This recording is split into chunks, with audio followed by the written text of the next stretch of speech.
Hi, today I'm going to give some details about the Fick's law.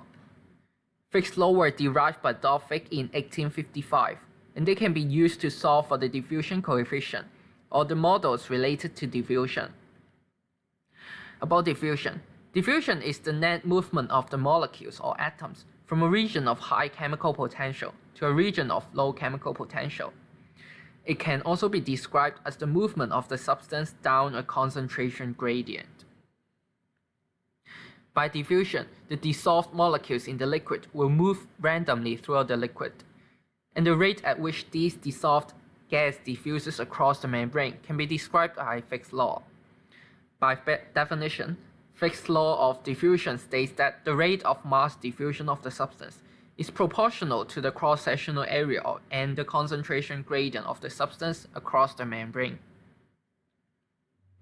Mathematically, Fick's law can be expressed as this equation: rate of diffusion equals to d times A times dc over dx, where d is the diffusion coefficient of the substance across the membrane, A is the cross-sectional area, c is the concentration of the substance, x is the direction of diffusion. Therefore, dc dx would be the concentration gradient. When we divide the area to the other side, we can obtain the expression that we usually see, this one. J equals to d times dc over dx, where J is the diffusion flux. It means that the amount of the substance per unit area per unit time. According to Fick's law, to get higher diffusion rate, we can just increase the cross-sectional area, decrease the thickness of the membrane, or increase the concentration gradient.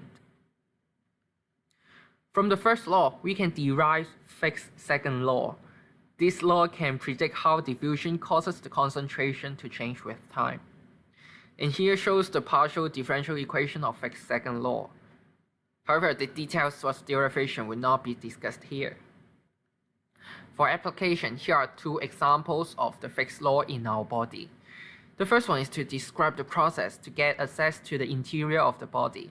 For example, when oxygen needs to transport from alveoli to capillaries, it should be diffused through the epithelial cell, connective tissue, and the endothelial cells of the capillaries.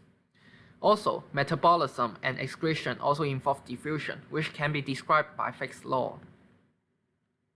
And here are the references. Thank you.